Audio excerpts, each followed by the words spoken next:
दोस्तों आज के इस वीडियो में टॉप 60 प्लस यूपी जीके देखने वाले हैं, जो कि आपके यूपी होमगार्ड एग्जाम के लिए मोस्ट इंपॉर्टेंट होंगे।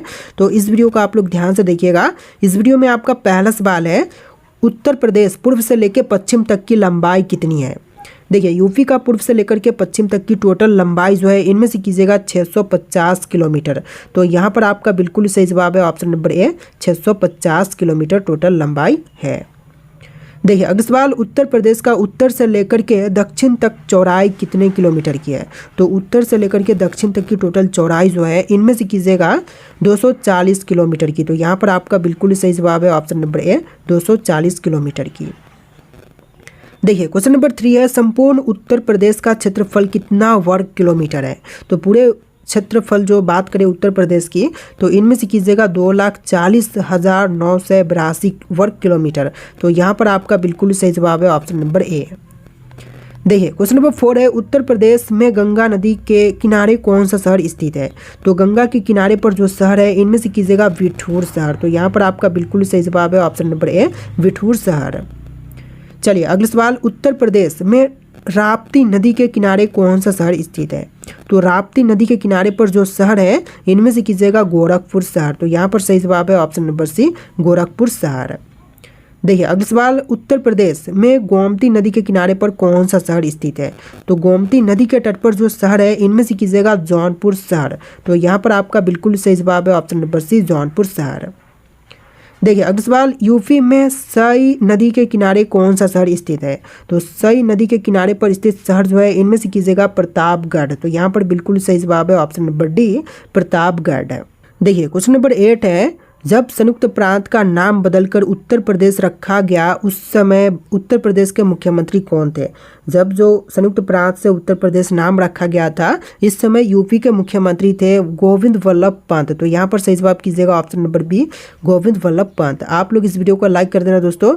देखिए क्वेश्चन नंबर 9 है, यूपी में कुल कितने मंडल हैं। दोस्तों यूपी में मंडलों की संख्या जो है टोटल कीजिएगा 18। तो यहाँ पर आपका बिल्कुल सही जवाब है ऑप्शन नंबर ए, 18 मंडल हैं टोटल यूपी में। देखिए क्वेश्चन नंबर 10 है, उत्तर प्रदेश को कितने कृषि जलवायु प्रदेशों में बांटा गया है। तो उत्तर प्रदेश को जो है टोटल 9 जलवायु प्रदेशों में बांटा गया है। तो यहाँ पर सही जवाब कीजिएगा ऑप्शन नंबर ए, 9 जलवायु प्रदेशों में, कृषि जलवायु प्रदेशों में। देखिए अगला सवाल है, यूपी में कौन सा वन्य जीव अभयारण्य 1975 में स्थापित किया गया था। तो 1975 में स्थापित इनमें से हो जाएगा करतनिया घाट। तो यहाँ पर बिल्कुल सही जवाब कीजिएगा ऑप्शन नंबर बी, करतनिया घाट। देखिए क्वेश्चन नंबर 12 है, यूपी में किशनपुर वन्य जीव अभयारण्य किस वर्ष में स्थापित किया गया। तो किशनपुर वन्य जीव अभयारण्य जो है इसकी स्थापना हुआ था 1972 में। तो यहाँ पर आप लोग राइट आंसर कीजिएगा ऑप्शन नंबर ए, 1972 में।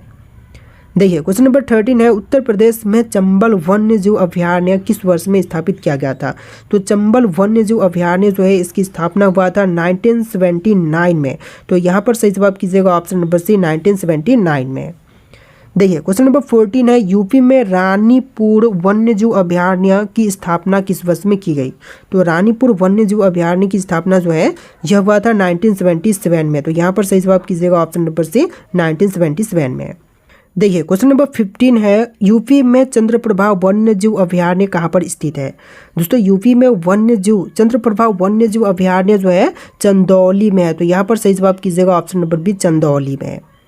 देखिए क्वेश्चन नंबर 16 है, यूपी का राज्य भारत में क्षेत्रफल की दृष्टि से कौन से स्थान पर है। तो उत्तर प्रदेश जो है इनमें से क्षेत्रफल की दृष्टि पर देखें तो चौथे नंबर पर है। तो यहाँ पर सही जवाब कीजिएगा ऑप्शन नंबर डी, चौथा सबसे बड़ा राज्य है उत्तर प्रदेश। देखिए क्वेश्चन नंबर 17 है, उत्तर प्रदेश में मयूर संरक्षण केंद्र की स्थापना कहाँ पर हुआ है। तो मयूर संरक्षण केंद्र स्थापना इनमें से हुआ है मथुरा में। तो यहाँ पर सही जवाब कीजिएगा ऑप्शन नंबर बी, मथुरा में स्थित है। देखिए अगला सवाल, दुधवा राष्ट्रीय उद्यान उत्तर प्रदेश में किस जनपद में अवस्थित है। तो दुधवा राष्ट्रीय उद्यान जो है इनमें से कीजिएगा लखीमपुर खीरी में। तो यहाँ पर आपका बिल्कुल सही जवाब है option number B, Lakhimpur Kheri में दुधवा राष्ट्रीय उद्यान स्थित है। देखिए अगला सवाल, निम्नलिखित में से कौन सा वन्यजीव अभयारण्य उत्तर प्रदेश में स्थित नहीं है। जो वन्यजीव अभयारण्य यूपी में नहीं है इनमें से कीजिएगा कालेश्वर। तो यहाँ पर बिल्कुल सही जवाब है ऑप्शन नंबर डी, कालेश्वर। देखिए क्वेश्चन नंबर 20 है, यूपी में पहला गिद्ध संरक्षण केंद्र कहाँ पर स्थापित किया गया है।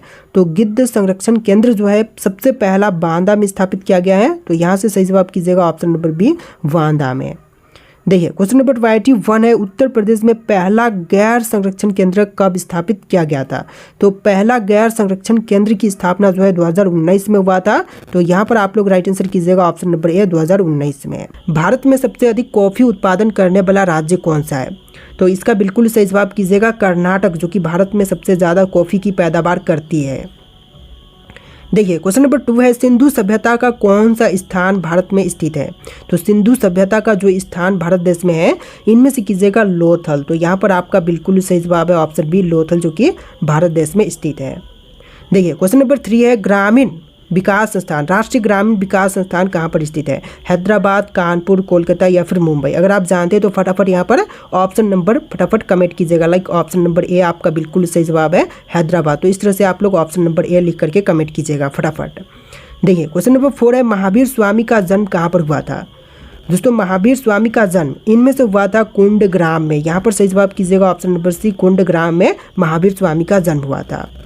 देखिए क्वेश्चन नंबर 5 पे, अशोक महान किनका पुत्र थे। तो अशोक महान इनमें से पुत्र हो जाएंगे बिंदुसार के। तो यहाँ पर आप लोग राइट आंसर कीजिएगा ऑप्शन नंबर ए, बिंदुसार के। देखिए क्वेश्चन नंबर 6 है, विश्व महिला दिवस कब मनाया जाता है। दोस्तों विश्व महिला दिवस के रूप में मनाते हैं यहाँ पर 8 मार्च के दिन को। तो यहाँ पर आप लोग सही जवाब कीजिएगा ऑप्शन नंबर डी। देखिए क्वेश्चन नंबर 7 है, ब्रिटिश काल का पुलिस अधिनियम कब पारित किया गया था। तो ब्रिटिश काल का पुलिस अधिनियम जो है इनमें से पारित हुआ था 1922 में। बिल्कुल सही जवाब है ऑप्शन डी, 1922 में। देखिए क्वेश्चन नंबर 8 है, क्षेत्रफल के आधार पर भारत का सबसे बड़ा राज्य है। तो क्षेत्रफल की दृष्टि से पहले नंबर पर राजस्थान है। तो यहाँ पर सही जवाब कीजिएगा ऑप्शन नंबर ए। देखिए अगला सवाल, क्षेत्रफल के आधार पर भारत का दूसरा सबसे बड़ा राज्य। तो दूसरे नंबर पर इनमें से हो जाएगा मध्य प्रदेश, और तीसरे पर आपका हो जाएगा महाराष्ट्र, और चौथे पर उत्तर प्रदेश। तो इस तरह से आप लोग ध्यान में रखिएगा। देखिए क्वेश्चन नंबर 10 है, क्षेत्रफल के आधार पर भारत का तीसरा सबसे बड़ा राज्य है। देखिए क्वेश्चन पूछ दिया कि तीसरे नंबर पर सबसे बड़ा राज्य इनमें से कौन से हैं। तो यहाँ पर आपका सही जवाब है महाराष्ट्र। देखिए अगला सवाल, भारतीय रिजर्व बैंक की स्थापना कब की गई थी। तो भारतीय रिजर्व बैंक की स्थापना जो है इनमें से हुआ था 1935 में। तो यहाँ पर आपका बिल्कुल सही जवाब है ऑप्शन नंबर सी, 1935 में। देखिए क्वेश्चन नंबर 12 है, रेगुर मिट्टी सबसे ज़्यादा कहाँ पर पाई जाती है। तो रेगुर मिट्टी जो होती हैं यह सबसे ज़्यादा महाराष्ट्र में पाई जाती है। तो यहाँ पर सही जवाब कीजिएगा ऑप्शन नंबर सी, महाराष्ट्र में। देखिए क्वेश्चन नंबर 13 है, अमेरिका संविधान कब लागू हुआ था। तो अमेरिका का संविधान लागू हुआ था 1789 में। तो यहाँ पर सही जवाब कीजिएगा ऑप्शन नंबर डी। देखिए क्वेश्चन नंबर 14 है, बिहार राज्य का गठन किस वर्ष में हुआ था। तो बिहार का गठन जो है इनमें से हुआ था 1912 में। यहाँ पर सही जवाब कीजिएगा ऑप्शन नंबर डी, 1912 में। देखिए क्वेश्चन नंबर 15 है, भारत की पहली जनगणना कब शुरू हुई थी। दोस्तों पहली बार जनगणना शुरुआत जो है 1872 में हुआ था। तो यहाँ पर सही जवाब कीजिएगा ऑप्शन नंबर बी, 1872 में। देखिए क्वेश्चन नंबर 16 है, कोलकाता नगर की स्थापना कब किया गया था। तो कोलकाता नगर की स्थापना हुआ था 1690 में। यहाँ पर सही जवाब कीजिएगा ऑप्शन नंबर ए, 1690 में कोलकाता की स्थापना की गई थी। देखिए क्वेश्चन नंबर 17 है, बिहार का राजकीय पक्षी कौन सा है। तो बिहार राज्य का राजकीय पक्षी इनमें से कीजिएगा गौरैया। तो यहाँ पर सही जवाब है ऑप्शन सी, गौरैया, जो कि बिहार का राजकीय पक्षी है। देखिए क्वेश्चन नंबर 18 है, सोने की चिड़िया किस देश को कहते हैं। दोस्तों सोने की चिड़िया जो है इनमें से कहते हैं भारत देश को। तो यहाँ पर सही जवाब कीजिएगा ऑप्शन नंबर बी, भारत देश, जो कि सोने की चिड़िया कहलाती है। देखिए क्वेश्चन नंबर 19 है, कौन सा देश कोयले का सबसे बड़ा उत्पादक है। तो कोयला विश्व में सबसे ज़्यादा उत्पादन जो है इनमें से करती है चीन देश। तो यहाँ पर सही जवाब कीजिएगा ऑप्शन नंबर ए, चीन, जो कि विश्व में सबसे ज़्यादा कोयला उत्पादन करता है। देखिए क्वेश्चन नंबर 20 है, आज़ाद हिंद फौज की स्थापना किसने की थी। दोस्तों आज़ाद हिंद फौज का स्थापना करने वाले इनमें से बुझाएंगे सुभाष चंद्र बोस। तो यहाँ पर सही जवाब कीजिएगा option number A, Subhash Chandra Bose. देखिए क्वेश्चन नंबर 21 है, आज़ाद हिंद फौज की स्थापना कब की गई थी। तो आज़ाद हिंद फौज की स्थापना जो है इनमें से हुआ था 1942 में। तो यहाँ पर सही जवाब कीजिएगा ऑप्शन नंबर ए, 1942 में। देखिए अगला सवाल, भारतीय राष्ट्रीय गान पहली बार कब गाया गया था। तो भारतीय राष्ट्रीय गान सबसे पहली बार गाई गई थी 1911 में। तो यहाँ पर सही जवाब कीजिएगा ऑप्शन नंबर बी, 1911 में।